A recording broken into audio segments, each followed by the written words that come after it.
Urea खाद पर 5 नए नियम। 2 जून 2026 से यूरिया खाद खरीदने वाले करोड़ों भारतीय किसानों के लिए इन नियमों को समझना बहुत ही जरूरी है। यदि आप 2 जून 2026 के बाद यूरिया खाद खरीदना चाहते हैं तो इस जानकारी को ध्यान से समझ लीजिए। भारत सरकार की केंद्रीय कैबिनेट द्वारा यूरिया खाद को लेकर के नए नियम जारी किए गए हैं। खाड़ी देशों में चल रही मौजूदा अस्थिर स्थिति का असर भारत पर भी पड़ रहा है। ऐसे में यदि आप भारत में 2 जून 2026 के बाद यूरिया खाद खरीदने की योजना बना रहे हैं तो इस जानकारी को आप अवश्य जान लीजिए। केंद्रीय कैबिनेट द्वारा लिए गए निर्णय के अनुसार केवल उन्हीं किसानों को यूरिया खाद मिलेगा जो इन नियमों का पालन करेगा। हम लगातार आपको जानकारी देते रहते हैं कि भारत सरकार और राज्य सरकार द्वारा चलाई जा रही अनेक योजनाओं का लाभ अब सभी किसानों को मिल रहा है, लेकिन यूरिया खाद पर नए नियम लागू कर दिए गए हैं। इसलिए इन नियमों को समझना बेहद जरूरी है। यदि आप इन्हें नहीं समझेंगे तो आपको परेशानी का सामना करना पड़ सकता है। यूरिया खाद को लेकर के राष्ट्रीय केंद्रीय साथियों कैबिनेट की बैठक हुई, जिसमें भारत में खाद की समस्या और उपलब्धता को देखते हुए 2 जून 2026 से कुछ महत्वपूर्ण नियम लागू करने पर चर्चा की गई है। भारत सरकार के केंद्रीय मंत्रालय ने लगातार सभी किसानों को सूचित किया है कि फार्मर आईडी अनिवार्य है।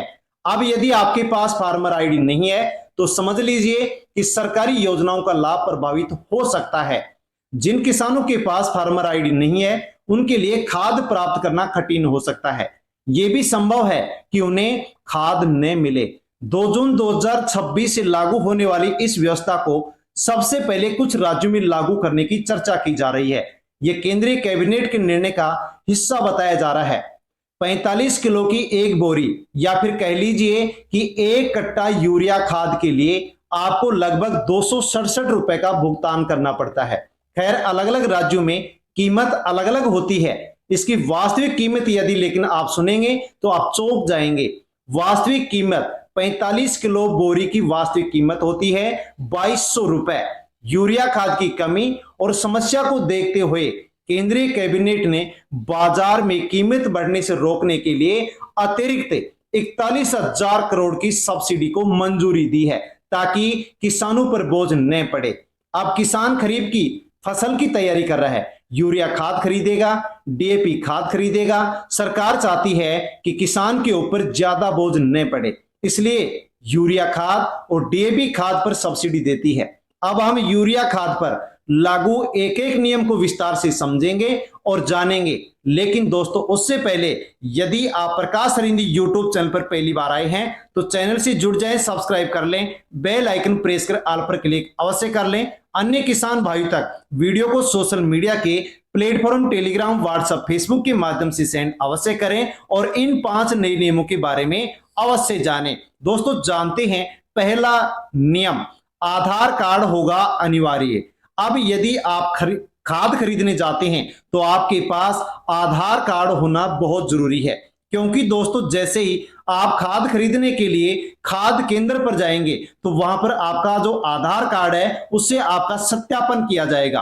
पहचान की पुष्टि होने के बाद ही आपको खाद दिया जाएगा। इसलिए खाद लेने जाते समय आधार कार्ड आपके पास होना चाहिए, वरना आपको यूरिया खाद नहीं मिलेगा।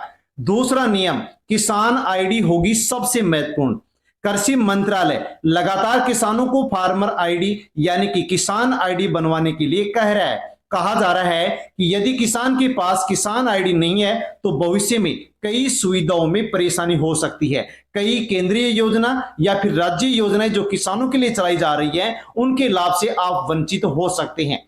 खाद वितरण व्यवस्था में भी किसान जो आईडी है उसकी जो भूमिका है वो बढ़ सकती है। जिन किसानों के पास अभी तक किसान आईडी नहीं है उनको जल्द से जल्द किसान आईडी यानी कि फार्मर आईडी बनवा लेनी चाहिए। तीसरा नियम, जमीन के अनुसार मिलेगी खाद। अब खाद वितरण को भूमि रिकॉर्ड से जोड़ा जा रहा है। हाँ साथियों, किसान आईडी में जितनी कृषि योग्य भूमि दर्ज होगी उसी के आधार पर आपको यूरिया खाद की मात्रा मिलेगी, उससे ज्यादा आपको यूरिया खाद नहीं मिलेगा। E point of sale machine में उपलब्ध रिकॉर्ड के आधार पर पात्रता तय की जाएगी और जितना भूमि का रिकॉर्ड आपका साथियों यहां पर मिलेगा उतनी ही खाद आपको यहां पर दी जाएगी। कितनी खाद दी जाएगी वो आप यहां पर आसानी से समझ सकते हैं। 1 हेक्टेयर जमीन पर कितनी खाद मिलेगी, सबसे महत्वपूर्ण जानकारी आपके लिए है। तो दोस्तों आपके पास यदि 1 हेक्टेयर भूमि है, जमीन है, तो आपको कितनी खाद मिलेगी। तो साथियों जैसे कि हम यदि उत्तर प्रदेश की बात करें तो 1 हेक्टेयर में 79 कट्ठा होता है। यानी कि दोस्तों हम सरल भाषा में समझ सकते हैं कि 1 हेक्टेयर में 4 बीघा जमीन होती है। तो दोस्तों यहां पर ऐसे किसान जिनके पास 1 हेक्टेयर या फिर 4 बीघा जमीन है तो उनको 7 बोरी यूरिया खाद उपलब्ध करवाई जाएगी। इससे ज्यादा यहां पर यूरिया उपलब्ध नहीं करवाया जाएगा। 1 हेक्टेयर के लिए 7 बोरी यूरिया उपलब्ध करवाया जाएगा। हालांकि अंतिम वितरण स्तरीय जो रिकॉर्ड है या फिर सत्यापन है उसके ऊपर भी खैर ये निर्भर करेगा। चौथा नियम है भूमि सत्यापन अनिवार्य। यह नियम किसानों के लिए सबसे महत्वपूर्ण माना जा रहा है।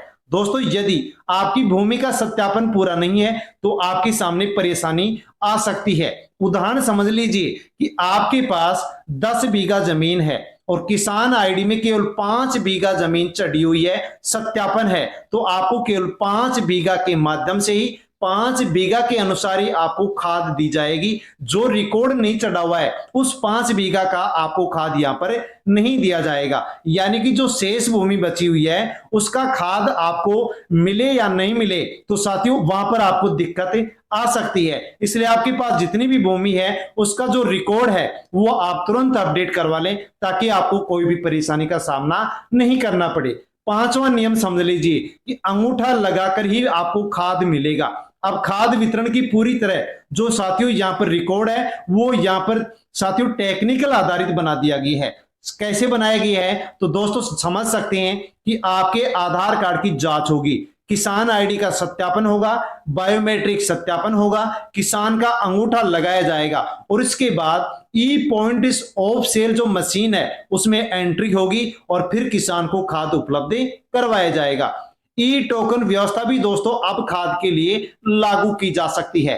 खाद वितरण केंद्रों पर अक्सर लंबी लाइन आपने देखी होगी, कई किसानों को घंटों इंतजार करने के बाद में खाद मिलता है। इसी समस्या से साथियों अब छुटकारा पाने के लिए सरकार एक नई व्यवस्था यहां पर लेकर आने वाली है, ई टोकन व्यवस्था, जिसके ऊपर अब चर्चा चल रही है। अब साथियों ई टोकन व्यवस्था के क्या क्या फायदे यहां पर किसानों को मिलेंगे तो साथियों यहां पर लंबी कतारों से राहत मिलेगी, भीड़ कम होगी, समय की बचत होगी और जो व्यवस्थित वितरण है वो भी यहां पर हो सकेगा।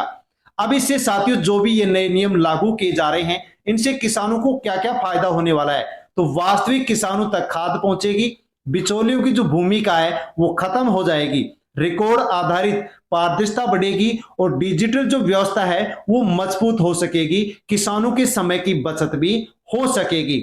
लेकिन जिन किसानों के पास अभी तक किसान आईडी नहीं है उनको क्या करना होगा तो उनको जल्द से जल्द किसान आईडी कार्ड बनवाना होगा। साथियों यदि आप बनवाना चाहते हैं तो इसके लिए कौन कौन से डॉक्यूमेंट्स आपको चाहिए तो जैसे कि भूमि दस्तावेज, Aadhaar card, bank passbook, mobile number आपको चाहिए और आप किसी भी सीएससी सेंटर पर जाकर के आप इसकी जानकारी प्राप्त कर सकते हैं। साथियों किसानों को अंतिम रूप से यहां पर सलाह दी जाती है कि आपके पास किसान आईडी नहीं है तो आप तुरंत प्रभाव से किसान आईडी बनवा लें, आधार कार्ड को अपडेट करवा लें, भूमि रिकॉर्ड सत्यापित करवा लें, दस्तावेज सुरक्षित रखें और खाद लेने जाते समय सभी आवश्यक जो कागजात हैं, डॉक्यूमेंट्स हैं वो आप अपने साथ अवश्य रखें ताकि आपको किसी प्रकार से कोई भी परेशानी का सामना नहीं करना पड़े। सबसे बड़ी बात है कि यदि आपके पास किसान आईडी है, भूमि रिकॉर्ड अपडेट है, आधार कार्ड सही है तो भविष्य में खाद वितरण से जुड़ी